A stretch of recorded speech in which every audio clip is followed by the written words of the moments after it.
Selamat pagi saudara sekalian yang dikasihi Tuhan, kiranya semua dalam keadaan sehat. Pagi ini marilah kita merenungkan firman Tuhan yang saat ini saya beri judul Hidup dalam Pimpinan Roh Kudus, diambil dari Yohanes 14 ayat 16 sampai 18. Aku akan minta kepada Bapa, dan Ia akan memberikan kepadamu seorang penolong yang lain, supaya Ia menyertai kamu selama-lamanya. Ayat 17, yaitu Roh kebenaran. Dunia tidak dapat menerima Dia, sebab dunia tidak melihat Dia dan tidak mengenal Dia, tetapi kamu mengenal Dia, sebab Ia menyertai kamu dan akan diam di dalam kamu. Ayat 18, Aku tidak akan meninggalkan kamu sebagai yatim piatu. Aku datang kembali kepadamu. Yesus akan meminta kepada Bapa untuk memberi sang penghibur hanya kepada mereka yang sungguh-sungguh mengasihi Dia dan menaati firman-Nya. Jadi, sikap yang mengasihi dan yang taat. Jadi, yang berkesinambungan. Penolong, yaitu Yesus menyebut Roh Kudus sebagai penolong. Kata ini adalah terjemahan dari kata Yunani Parakletos yang berarti seseorang yang dipanggil untuk mendampingi agar menolong Roh Kudus yang Tuhan Yesus janjikan, yang akan menolong, membimbing orang percaya agar dapat menjalani kehidupan sebagai orang yang telah diselamatkan. Dan Roh Kudus adalah penolong dari surga yang diutus untuk menolong orang percaya, memberi kemampuan untuk memahami isi Alkitab dan melakukannya dengan takut akan Tuhan. Roh kebenaran, Roh Kudus juga disebut Roh kebenaran. 1 Yohanes 4 ayat 6. Karena Dia adalah Roh Yesus yang adalah kebenaran itu. Dengan demikian, Dia bersaksi tentang kebenaran itu, menerangkan tentang kebenaran, mengungkapkan hal-hal yang tidak benar, dan menuntun orang percaya ke dalam seluruh kebenaran. Dan mereka yang bersedia mengorbankan kebenaran demi kesatuan kasih atau alasan lain menyangkal roh kebenaran. Gereja yang meninggalkan kebenaran adalah gereja yang telah meninggalkan Tuhan. Roh Kudus tidak akan menjadi penolong orang-orang yang imannya setengah-setengah dalam komitmen kepada kebenaran.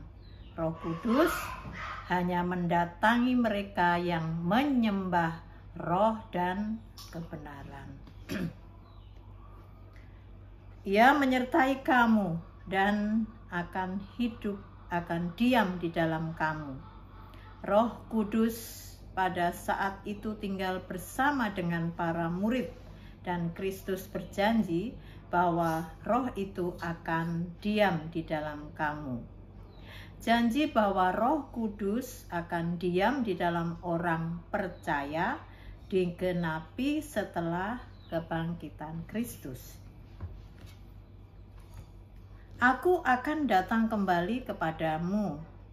Yesus menyatakan diri kepada orang percaya yang taat melalui Roh Kudus yang memperkenalkan kehadiran pribadi Yesus di dalam dan beserta orang yang mengasihi Dia. Murid-murid ketika itu bersedih, entah apa yang ada di dalam benak mereka, dalam benak mereka, mereka pikirkan masing-masing tentunya bermacam-macam. Tuhan Yesus sudah tidak bersama dengan mereka. Tuhan Yesus telah naik ke surga. Nah, dan Tuhan Yesus Tuhan Yesus merasakan tahu akan kegundahan hati mereka. Itu sebabnya Tuhan Yesus berkata, "Aku tidak akan meninggalkan kamu sebagai yatim piatu.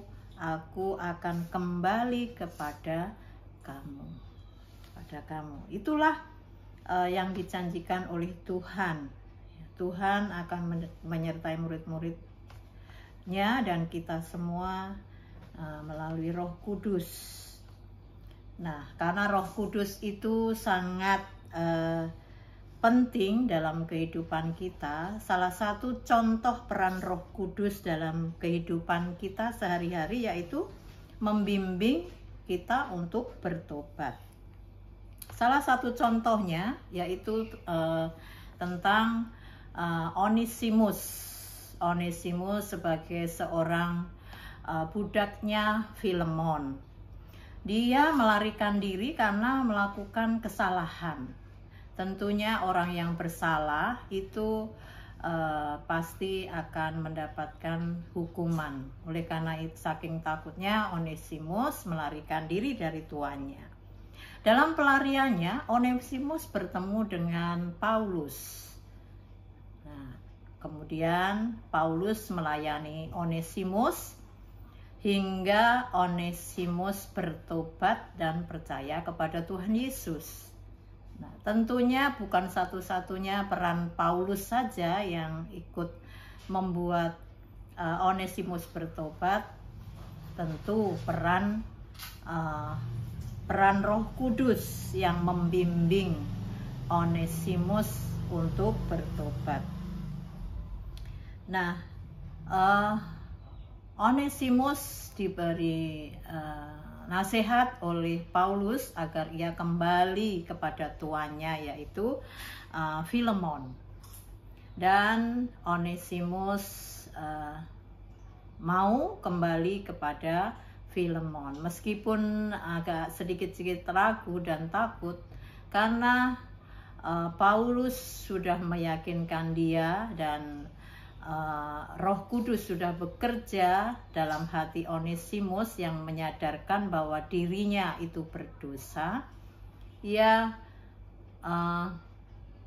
segera menemui tuannya yaitu Filemon, dan Filemon juga menjadi teman Paulus, dan Paulus sudah memberikan surat kepada Filemon agar ia mau menerima Onesimus kembali kepadanya, dan bukan dianggap sebagai budak saja, tapi berharap agar Onesimus juga dianggap sebagai saudara.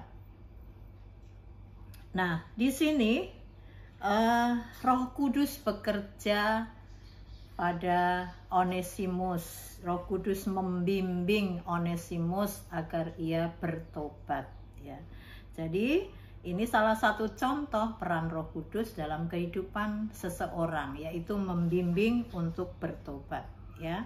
Yang awalnya membimbing, menyadarkan untuk sadar akan dosanya, akan kesalahannya, kemudian Roh Kudus membimbingnya lagi sehingga mau bertobat. Jadi Roh Kudus itu sangat penting dalam peran hidup seseorang yang sudah melakukan dosa atau kesalahan, ya.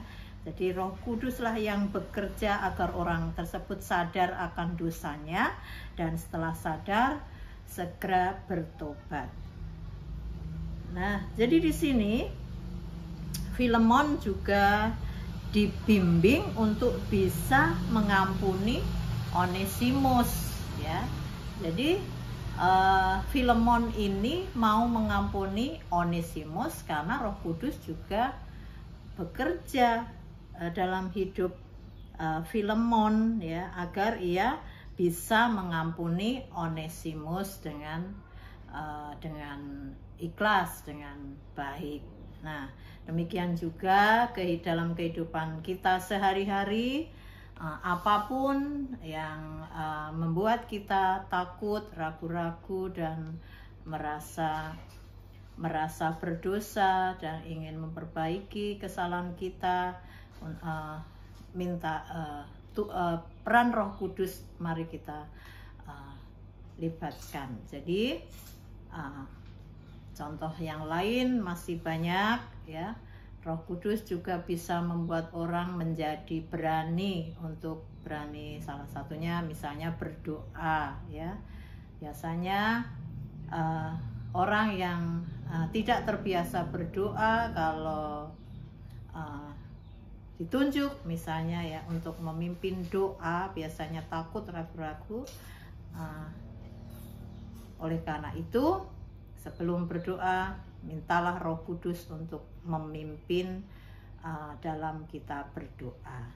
Demikianlah renungan pada pagi hari ini. Kiranya Roh Kudus mampu menyadarkan kita untuk senantiasa melakukan perbuatan baik, dan memampukan kita untuk mau bertobat, ya, dan minta pertolongan, menyerahkan hidup kita kepada Tuhan. Kiranya firman Tuhan pada pagi hari ini membuat kita semakin dekat dengan Tuhan dan bertumbuh. Mari kita akhiri dengan doa.